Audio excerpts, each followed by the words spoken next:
case, now at this particular time, we're going to hear from our Honorable Mayor as he's going to deliver to us, to the City of Brockton, to the residents here, his inaugural address. So, ladies and gentlemen, members of the City Council, School Committee, other elected dignitaries, it gives me a great honor and a great privilege to introduce to you our Mayor of the City of Brockton, Mr. William Bill Carpenter. Mayor Carpenter.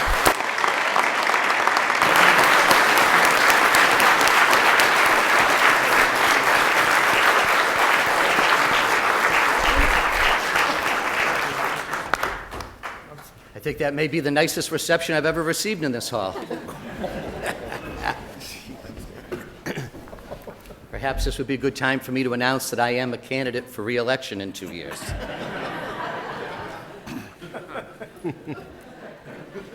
Mr. Clerk, members of the clergy, colleagues, family, and friends, welcome and thank you for being here. I would like to extend a special welcome to our 5 new members of the school committee, really 4 new members, with Mr. Sullivan returning for a second tour of duty.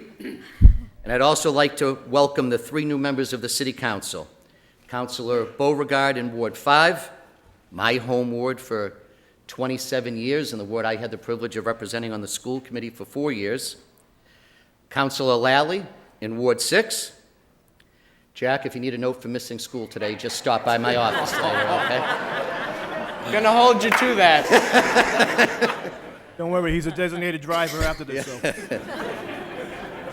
And a special welcome back to Mayor Farwell, who returns as a council at large after a brief 20-year hiatus.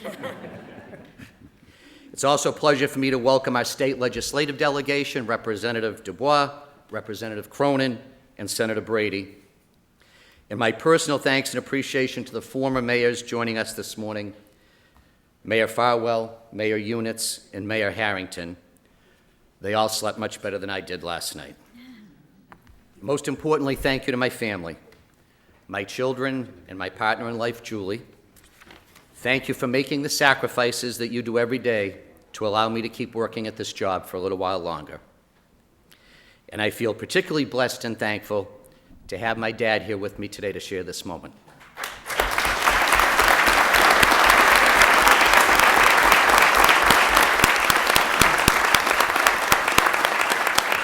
I am truly excited for the opportunity to continue to serve as your mayor.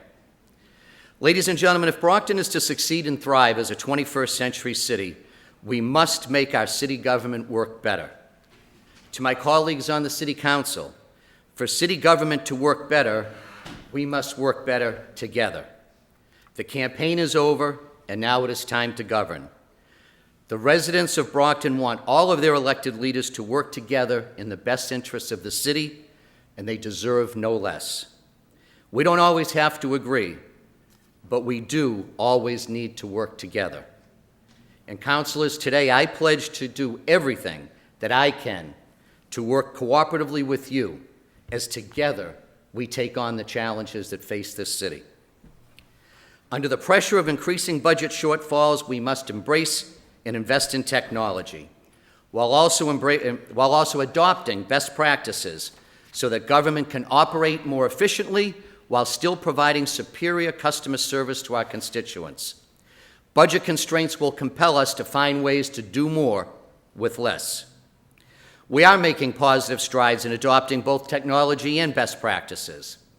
Today, residents can report problems to city agencies and track their response at any time using See, Click, Fix. Some police reports can now be filed online, freeing up our officers to remain on patrol instead of doing paperwork.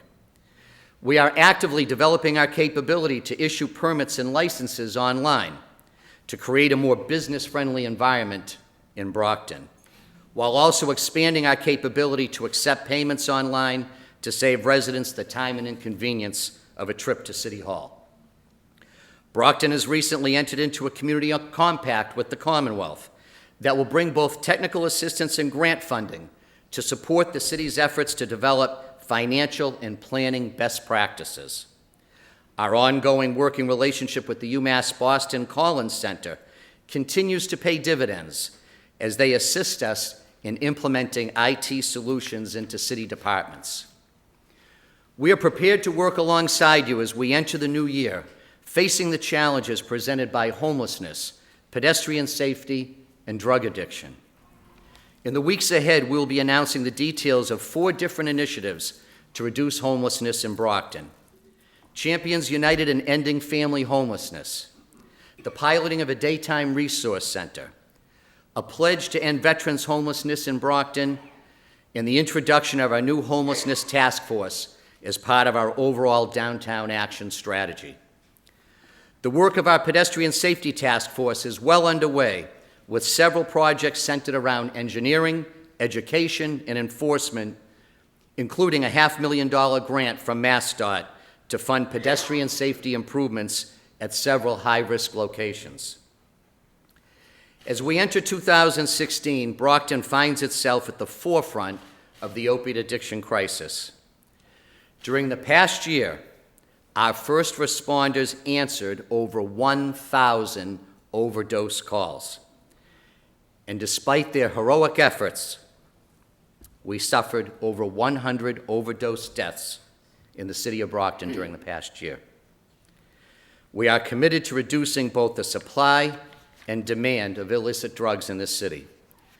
The Brockton Police Department, led by the Narcotics and Gang Detectives units, continues to aggressively pursue drug dealers. In 2015, the Brockton Police executed 71 entry search warrants, a 10% increase over the previous year and double the number of raids conducted in 2013. Each one of these warrants represents a costly and time-consuming investigation, but it is a price that we must be willing to pay to get this poison out of our neighborhoods. But while we are fighting to reduce the supply of drugs coming into the city, we are equally committed to compassionately helping those individuals suffering from the disease of addiction. Later this month, we'll be announcing the details of the Champion Plan, an outreach effort combining the resources of both public safety and social service agencies with volunteers and treatment partners to engage and to support those individuals who desire to seek treatment services. We believe the Champion Plan will be the most far-reaching and innovative effort of its kind to assist those suffering from substance abuse disorders, and it will serve as a model for other communities across the Commonwealth. During 2015, I was honored to be selected by Governor Baker as the only mayor to serve on the governor's opioid working group. I'm proud to stand beside the governor as he leads the fight to respond to the opioid epidemic. There is no challenge we face together greater or mission more important than reducing violent crime. Just a few days ago, President Obama declared a national epidemic of gun violence. Recently, Chief Crowley and I attended a gun violence summit hosted by Boston Mayor Marty Walsh that brought together mayors and police chiefs from across New England to strategize responses to gun violence in our communities. Here in Brockton, we're investing in technology, adopting new strategies, and sharing intelligence and resources with other law enforcement agencies at the local, county, state, and federal levels. During the past year, in partnership with Plymouth County Sheriff Joe McDonald, we've acquired AFIS, the latest fingerprint technology that allows our investigators to get fingerprint matches within minutes instead of the months that they previously had to wait for fingerprint search results. In partnership with the Bureau of Alcohol, Tobacco, and Firearms, Brockton is one of 14 communities that ATF is now providing with ballistics support, not just e-tracing the origin of firearms used in crimes, but also providing fast response on NIVAN's ballistic testing of shell casings. This ATF ballistics support is critically important to our detectives, particularly in connecting shell casings found at different scenes to the same firearm. And just over 3 months ago, we deployed ShotSpotter gunshot technology over a 5-square-mile area of Brockton that is now allowing our patrol officers to get to the exact location of a shots-fired incident while witnesses and evidence are still there. Our Brockton Police Department gang unit is constantly developing and sharing intelligence to identify and target violent repeat offenders in our city. We know that a small group of 40 to 50 individuals at any given time is responsible for the vast majority of gun violence committed in Brockton. We will continue to aggressively, relentlessly pursue those criminals who threaten the safety of the law-abiding residents of this city.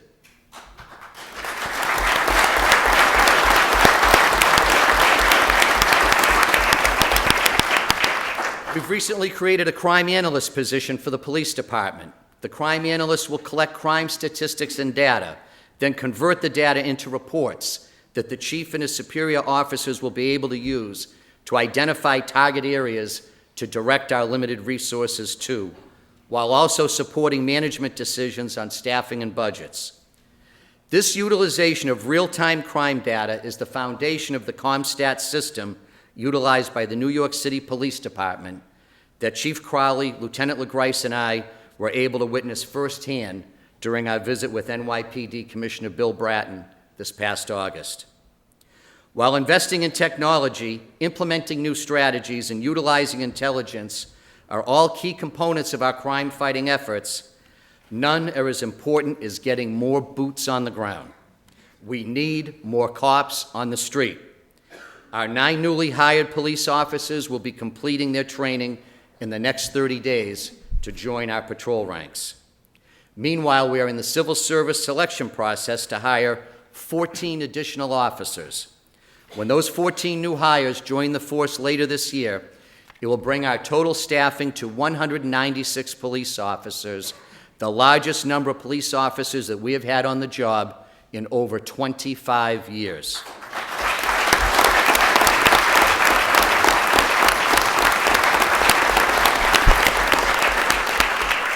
Reducing crime is not as simple as just hiring more police officers. The threats to our children of drug addiction and gun violence are community problems. The real solutions are long-term and community-based.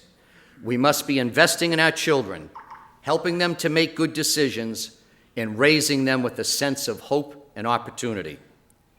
Making city government work better also means investing resources in reducing quality of life crimes while cleaning up and stabilizing our neighborhoods. We've established proactive motorcycle patrols and reestablished bicycle patrol officers targeting crimes such as street-level drug dealing, loitering, and prostitution that impact the quality of life for families in this city. During the past 2 years, we've reduced graffiti with our graffiti removal team, established a needle cleanup program that includes a needle removal hotline, and targeted vacant properties for code enforcement. We know that a key to stabilizing neighborhoods is reclaiming green spaces for families and children. The past 2 years have seen us invest in the new City Hall Plaza green space, restore an abandoned playground on Mulberry Street, and complete a $750,000 renovation of the James Edgar Playground. We are preparing to break ground in the spring on a new Ralsco Park on the site of a former vacant brownfield, and most recently, we've successfully secured a $250,000 grant from the state to restore Keith Park at the corner of South Main Street and Plain Street. One project at a time, we are building a livable city.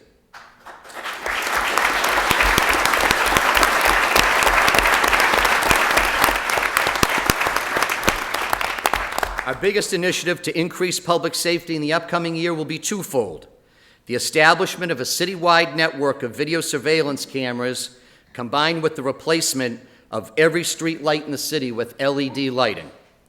We've been able to coordinate the resources of the DPW, fire and police departments, parking authority, school department, and Brockton 21st Century Corp to strategically locate and install 100 video surveillance cameras across the city, 84 new cameras, plus the refurbishing of 16 older cameras.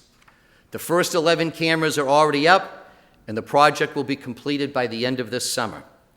Utilizing both wireless and dark fiber technology, the Brockton Police will have direct viewing access through all 100 cameras. Simultaneously, the DPW will oversee the replacement of all the city's streetlights with new LED lighting. The new LED lights will not only use less than half of the electricity of the old lights, but they will also shine 50% brighter, reducing crime while also increasing safety for pedestrians, bicyclists, and motorists. The energy savings of the LED lights will pay for their cost in 3.5 years, while coming with a 10-year warranty, guaranteeing the city a substantial savings on energy costs while making the city safer. The audit of the existing streetlights is complete, and the project is now in the design phase. Once the consultant has completed the design, we will be bringing the project forward to the City Council for approval of the appropriation and borrowing to fund the purchase and installation of the LED lighting. I look forward to working with the Council to get the new LED lighting installed this year. A strong working partnership between myself, the City Council, and the School Committee will be essential for us to survive the upcoming fiscal 2017 budget process. Since 2010, the city has suffered from a structural budget deficit due to an $8.5 million annual cut in state local aid to Brockton. And folks, that money is never coming back. Over the past 3 years, the cost of running city government has increased $33 million, an average increase of $11 million per year, creating an automatic deficit in our budget with no changes. The forecast for the upcoming fiscal year 17 budget is even more bleak, particularly in the school department budget.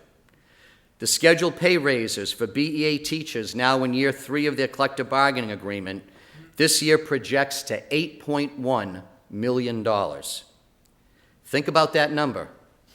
Pay raises alone for our teaching staff will exceed $8 million this year. Add an additional $1.3 million in pay increases for the non-certified school employees, and we are looking at a $9.4 million in pay raises just on the school side of the budget. That means that we're almost $10 million in the hole before we even begin building the rest of the budget. That is money we will not have. There will be tough decisions to be made, as we will not overcome this budget deficit without painful budget cuts and tax increases. And no one wants a tax increase. The large nonprofit corporations in Brockton can no longer turn their backs on this city's financial crisis. Let me be clear. I'm not asking for help from churches and volunteer organizations. I'm only asking the city's 20 largest nonprofit corporations who have purchased millions of dollars of commercial real estate to make voluntary payments to the city of just 10 to 20% of what their property tax bill would be. 10 to 20 cents on the dollar to help us pay for the public safety resources that they are utilizing. I will pledge today that all voluntary pilot payments made to the city by the nonprofit corporations in fiscal year 16 will be added to local school funding to help offset anticipated teacher layoffs.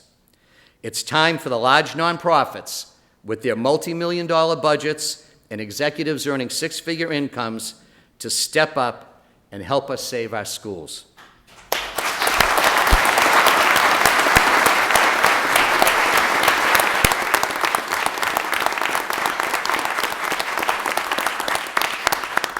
It's clear that we can no longer afford to rely solely on insufficient state aid and property taxes to balance the budget.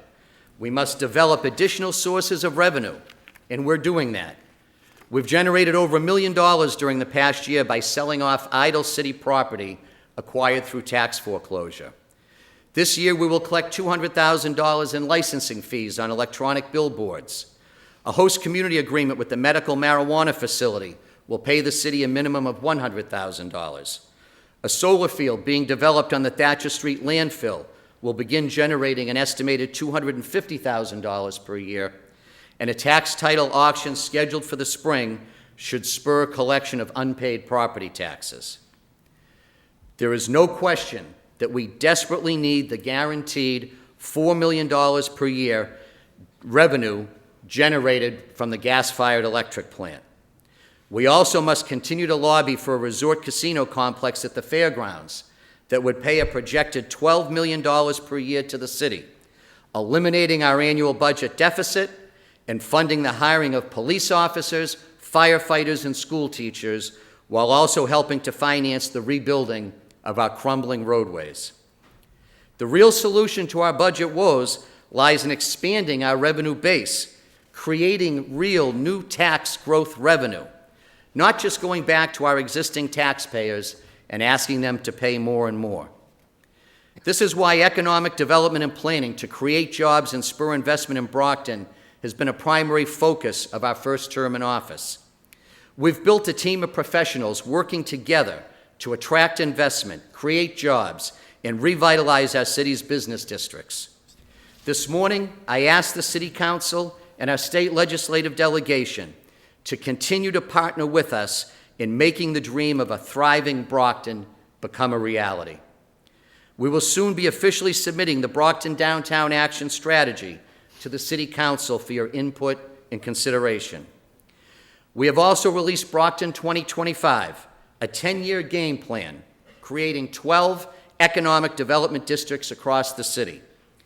The work that has begun downtown is now extending south to the Campello and Edison Brook districts and will continue to all 4 quadrants of Brockton.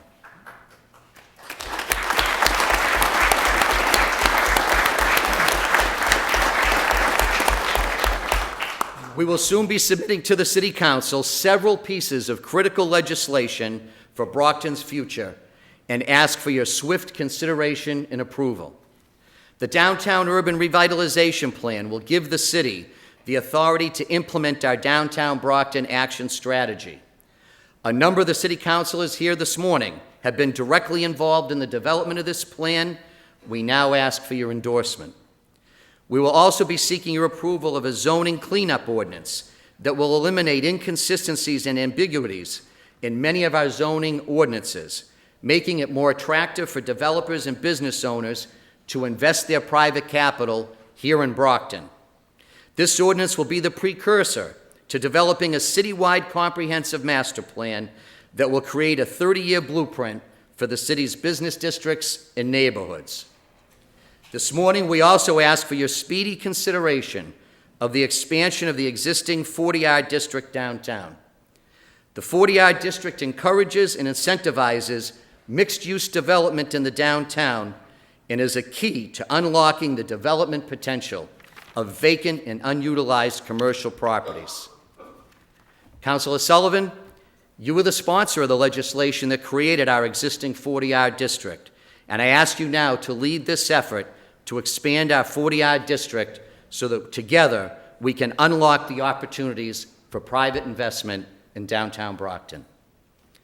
Perhaps the most exciting private development project of the new year will be the redevelopment of the LeBaron Foundry site by the D.W. Clark Company, a project for which the City Council recently approved a tax increment financing plan.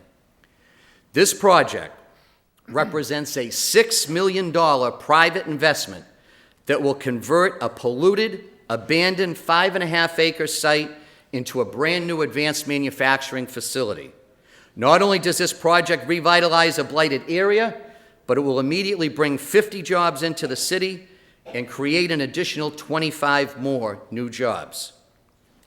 In order to continue to bring companies like D.W. Clark to Brockton, we must bridge the skills gap by joining with partners like the Brockton Area Workforce Investment Board and Southeastern Regional Vocational Technical High School to develop our workforce with the necessary skills and training to attract employers to invest in Brockton.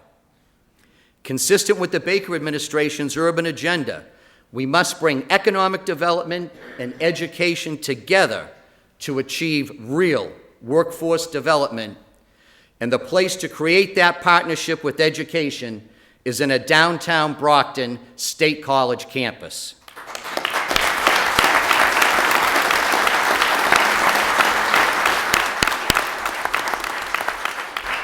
Over the past 2 years, we've begun making changes to position the city of Brockton for success.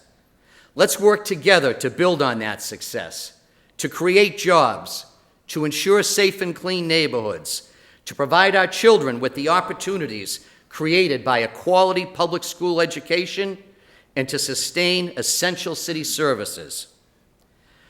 While traveling with Bridgewater State University President Fred Clark recently, he reminded me of a quote from former U.S. Congressman Joe Moakley. Congressman Moakley said, Serving in office is like living in the neighborhood. You can't impress your neighbor unless he's got some faith in you. You've got to build relationships. You've got to let people know you. You've got to do a lot of listening, and you've got to realize that nobody has a monopoly on new ideas. As your mayor, I will strive to follow Congressman Moakley's model for leadership as we work together to keep Brockton moving forward. Let's go to work. Thank you.